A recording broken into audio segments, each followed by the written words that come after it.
I don't encourage my clients to bring their problems to my hotel. I have an office for conducting business. But with old friends like Liz Allen, there are no rules. She was too anxious to find out what was at the bottom of all this to wait for the office to open. I could understand her anxiety. All right, now, Liz, honey, you come on over here and sit down and take it easy, huh? Oh, I hate running to you with all my problems, Mike, but I just didn't know where else to Well, turn. I'd be sore at you if you didn't, Liz. Go on, now, have a cup of coffee and relax, huh? Thank you. A little cream and sugar? No. Okay. Now, this is Johnny's girl? You sure? Absolutely sure. Pretty rich dish for a college kid. Where'd you meet her? On the back of a magazine cover? They went to the same college. Oh, a college romance, huh? No, not exactly. She left 2 years ago. Wanted to go on the stage. Oh. That's what surprised me so when she looked Johnny up. When was all this? About a year ago, she came back for a visit. The first thing she did was call Johnny. He was walking on a little pink cloud. I can understand why. Oh, but it worries me. Johnny's changed so much. Johnny changed? Nothing you can put your finger on.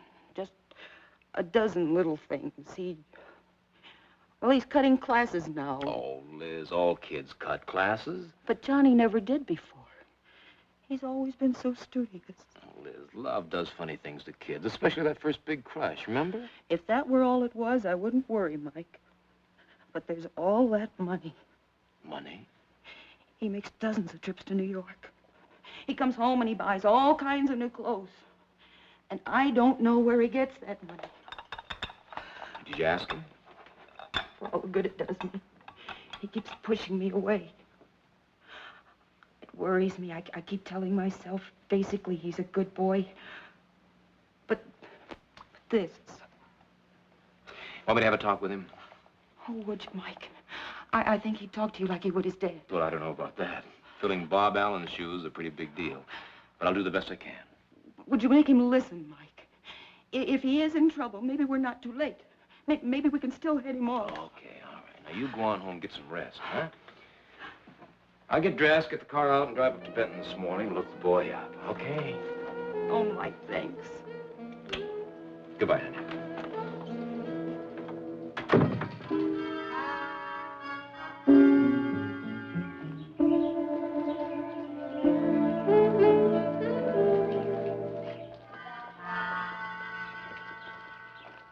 Johnny Allen never used to spend much time in hangouts like this for two reasons. One, he didn't want to take time off from his studying. Two, he didn't have the money to spend.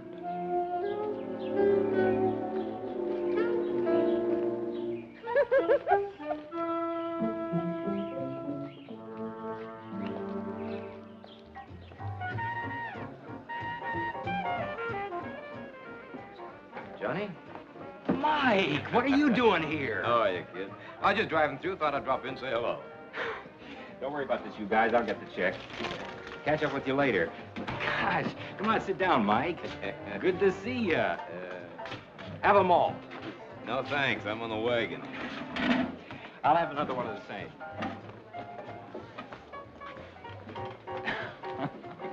Same old Mike. You haven't changed a bit. Yeah, well, you sure have, boy. Nobody stays a kid forever. Yeah, that's a fact. Say, I hear you're graduating this year. You got any plans? Some. I'll get by. You look like you're doing okay right now. I manage. I mean, for a kid working his way through college, wearing a jacket that'd be a bargain at $150, that's not bad. And picking up the other boys' tabs. That takes scratch. You trying to say something to me, Mike? Yeah.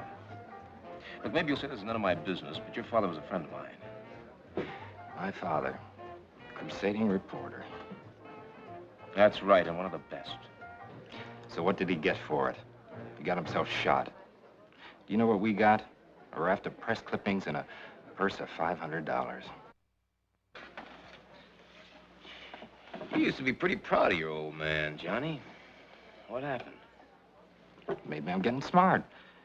Maybe I found out you don't have to be a hero to put your life on the line for somebody else's good. What do you have to be to put somebody else's life on the line, Johnny? Meaning whose? Tony Danzig's. Now, wait a minute, Mike. Now, you wait a minute. All right, Tony Danzig caught the big one. That's no great loss. But he was put on the spot by a broad, and that broad's picture's on your dresser. How come? June had nothing to do with Danzig's death. And don't call her a broad. No? You got a better name for a woman who Tony Danzig wears on his arm like a hunk of jewelry? June worked for Danzig. He was backing a play. She was getting a part in it. Boy, you knucklehead. The only play Danzig had any interest in was the play that he was making for her. Mike. I'm sorry, Mike. You and I have nothing to say to each other. Sit down. I said sit down.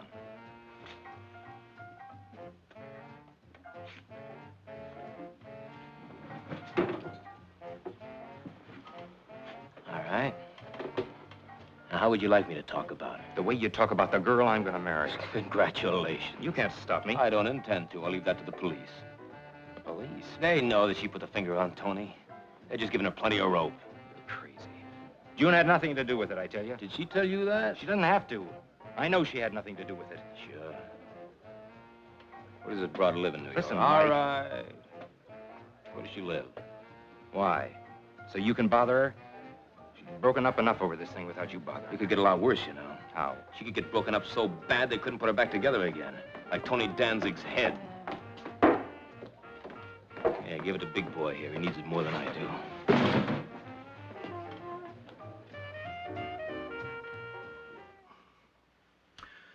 What's the girl's statement, Mike? She claims she was out on a date with Danzig. Going to talk over a part in the play. How'd she strike you, Pat? Oh, she seemed like a fairly nice kid. Yet. Hasn't been around long enough to harden. Give her a couple of years, you won't know from the rest.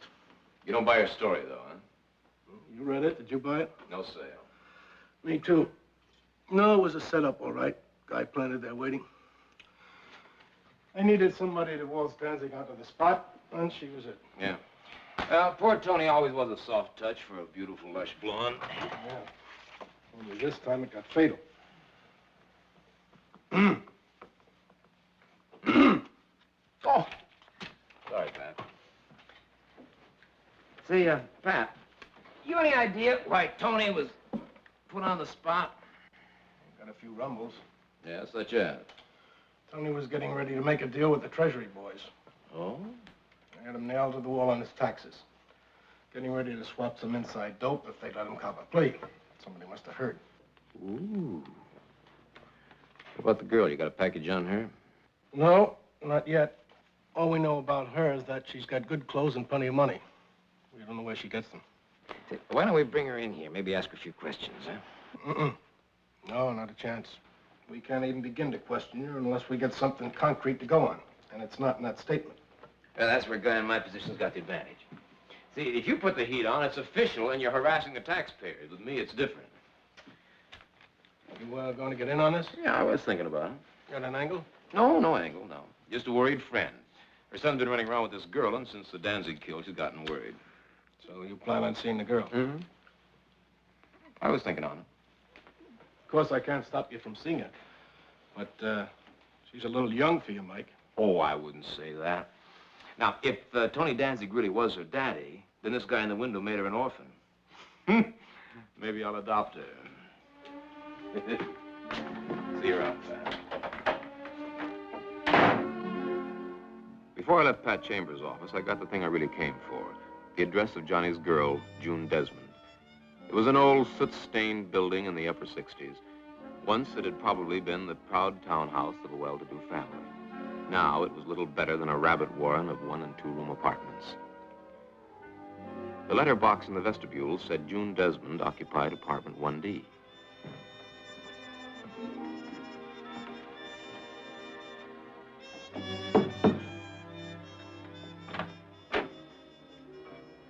June Desmond?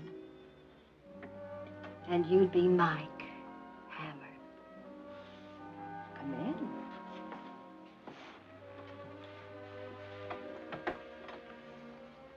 in. You sound like you were expecting me.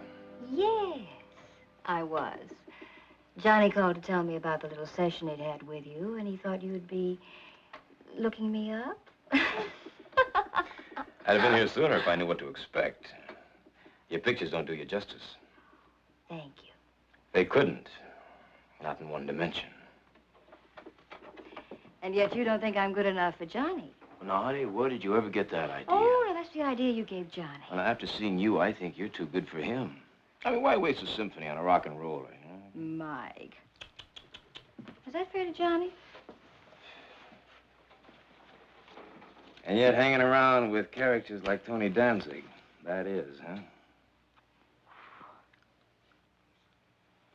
Sometimes you do things you don't like to do. You're a man of the world. You can understand, can't you?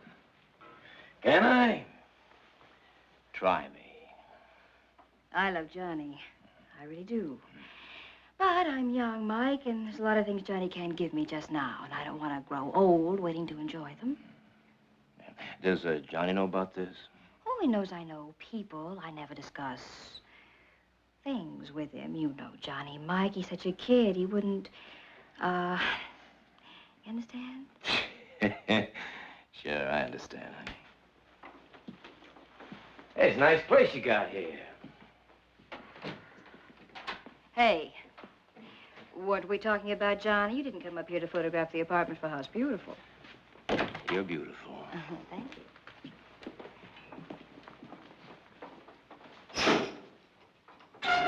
Hey, you.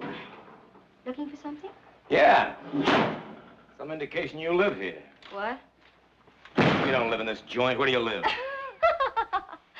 Johnny said you were crazy, but he didn't say how crazy. Look at that dress you're wearing. It costs more than the rent in this joint for a whole year. There's nothing personal here. There's nothing in the closet. There's nothing in the icebox.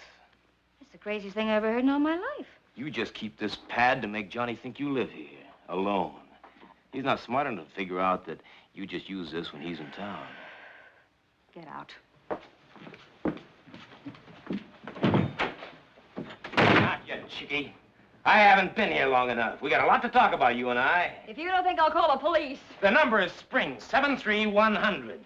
Captain Pat Chambers will be mighty interested to know why you gave him a phony pad as an address.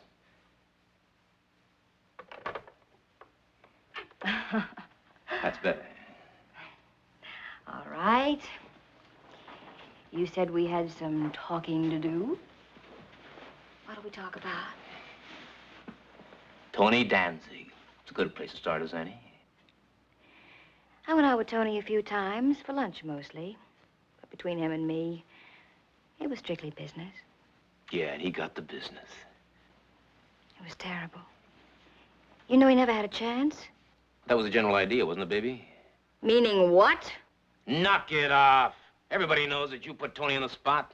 The police have my story, and I I'm wasn't not thinking afraid about of the them. police. Oh. Who then? Tony Danzig had friends. They get real narrow-minded when a pal gets bumped off. They can get very unpleasant. You're not scaring me. Honey, I haven't begun to scare you yet. What do you want from me? How does that kid fit into this? Fit into what? Into this setup you're in. Well, he said it, neither is And Johnny. where does he get that money he's flashing? I've been lending it to him. Is that Oh, bad? you've been lending it to him, huh? How else can he take me out? Does he know it's Danzig's money? It's not Danzig's money. It's my And where did money. you get it? None of your business. I'm making it my business. Honey, where did you get that money? An advance on some money coming from a show. Honey, when I said that we're going to talk, I didn't mean we'd read fairy tales to each other. Now, let's get this straight. I'm going to get what I want. How I drag it out of you depends on you. Bust in here and stop pushing me around. Who paid you to put Danzig on the spot? Nobody. I Who? didn't put him on his spot. Who? Nobody.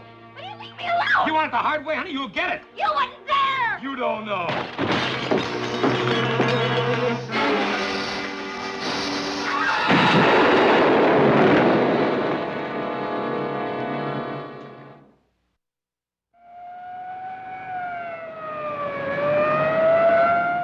Whoever threw that pineapple probably intended to keep June Desmond from talking. It looked as though he'd succeeded. When they dug her out of the wreckage of her apartment, the ambulance doctor gave her less than a 50-50 chance of regaining consciousness. I didn't exactly feel as though I had taken a health cure myself. Mike. Yeah? How did this happen? Somebody threw a pineapple through the window. They tried to kill me and you threw me out of the way? All right, forget about it. Why did they do it, Mike? They were afraid you were going to talk. I wouldn't. No, I wouldn't. Who was it, baby? Who did it? Where can I find him? Denny's. Denny? It was... She was too weak to question anymore. She slid back into unconsciousness.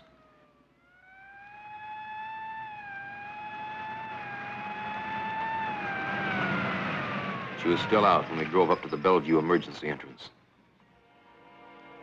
They patched my face up with some fancy hem stitching. I tried to see June before I left, but her condition was too critical.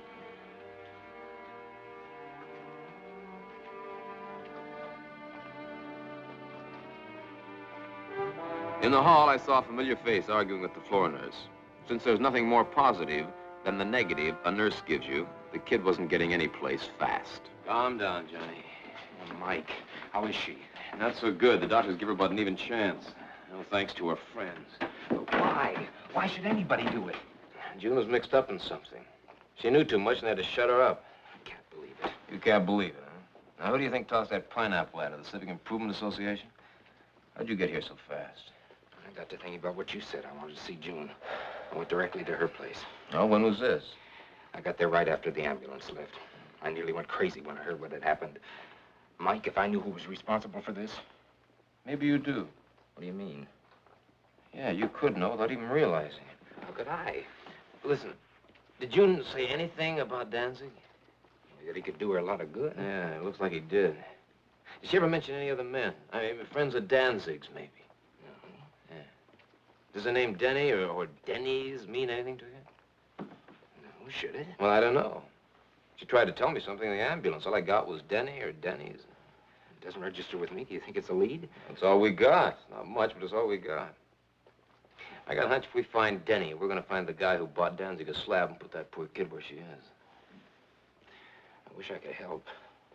Yeah. Well, if you got any ideas, you know where to get in touch with me. After I left the hospital, I spent a couple of hours with Pat Chambers trying to get a rundown on Denny's. Sounded like the name of a cafe, bar, or roadhouse. But it was a dry run. After I left Pat Chambers' office, the reaction set in. I realized how long it had been since I had any food or rest.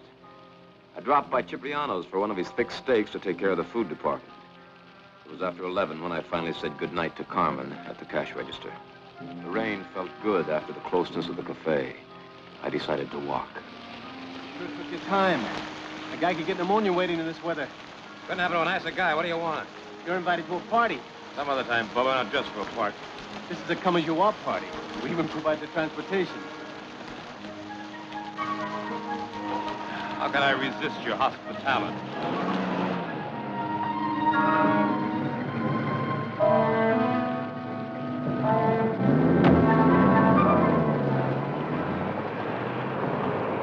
We drove across town to the West Side Drive and headed north.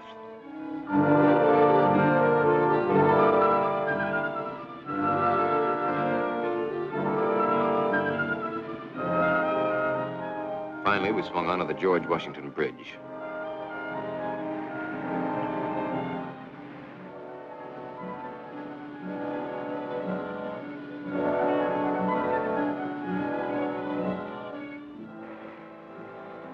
The reason the name Denny's hadn't rung a bell with either Pat Chambers or me was now fairly obvious.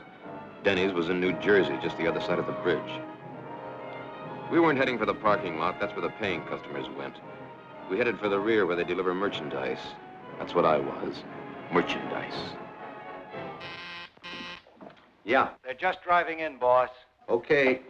Better go back to work, honey. See you a little later, huh?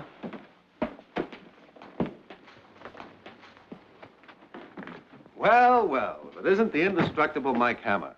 Walked away from a pineapple, I hear. You should know, creep. You were there. You know, I should have thought about you, Pete. Pineapples always were your specialty. But I heard somewhere that Pete Martin had gone legit. I read Buck Rogers every night. That don't mean I have to believe it. Give me the iron. Hey, sit down. Sit down. You walked away from a pineapple. You think you can walk away from a slug? You think maybe? Been done. Not where I plant the slug, Seamus. You and Red wait outside. If I need you, I'll call you.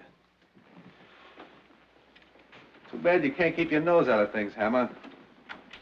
That hit on Danzig was real clean. Then you try to muddy it up. So you did buy the hit then, huh? Danzig had a fatal disease. He talked too much. That's what killed him. You really think you can keep your boys from blowing the whistle when the heat goes on?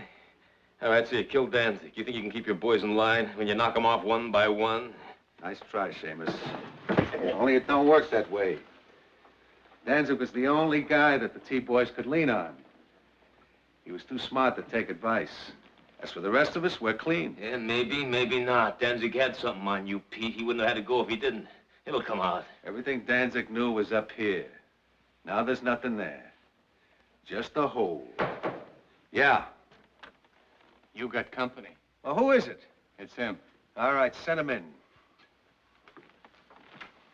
Johnny, suddenly remember where Denny's was, huh? What are you doing here? It's June, Pete. She just died. Well, that fattens your batting average, Pete. Women and children now, as well as men. Shut up! What's he talking about? Don't pay any attention to him. What are you trying to say, Mike? Well, you chump, you can't be that thick. Pete here was the one who tossed the pineapple to kill June. He couldn't have. June was working for him. So was Danzig. Remember what I said killed Danzig? It seemed to be getting contagious. You did kill them.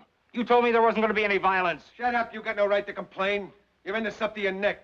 Setting up dummy corporations for you, yeah. Showing you how to bring boodle money out of the vault, sure. Murder, no. I said shut up. You got no choice. You weren't so smart blowing up the hold over him. She could make him do anything. You may not be able to. I could make him dead. But what hold? What hold? The girl, you jerk. You thought that she was your girl, sucker. She was just being nice to you to keep you in line. You're lying. She was my girl. Stop kidding yourself. You think a chick like that would go with a punk like you? We needed you. She delivered you. You don't learn everything from books, sucker. There's the band. That's your funeral march, big mouth. Now get up. Back towards the door.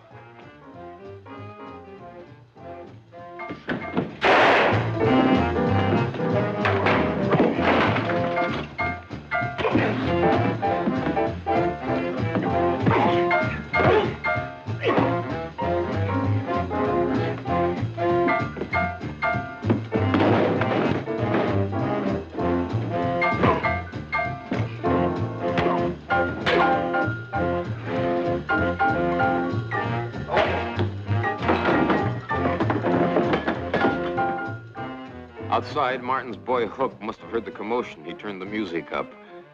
I could picture him and the driver grinning themselves sick, only they didn't appreciate the funniest part of it. The wrong guy was on the receiving end. The kid had a fair-sized hole in him, but it didn't look like the big one. I knew Pat Chambers would be glad to know he had 2 kills wrapped up in the same package. You must live right, Johnny. Not many men can field a slug from a .38 and walk away from it. Maybe it'd be better all around if I didn't. You mustn't talk like that, Johnny. You made a mistake. But everyone's entitled to one mistake. June didn't get a second chance. Well, she was in it too deep, Johnny. She put the finger on Tony Danzig. She had to take what was coming to her. Mike, what will they do to me? Well, I think that Pat Chambers is pretty convinced that you didn't have anything to do with the killings. And the rest of them, Mike? The team men are going to want to ask Johnny a lot of questions. A lot depends on how honestly he answers them. I'll tell them everything I know. Everything. That's always the best way, Johnny. Mom, I guess you're pretty ashamed of me. I acted like a chump. Come on now, kid. Don't take it so hard. You know, you're not the first guy to get suckered by a dame. There was a guy named Adam. Remember? Goodbye, dear. Bye-bye, Mike. Thanks.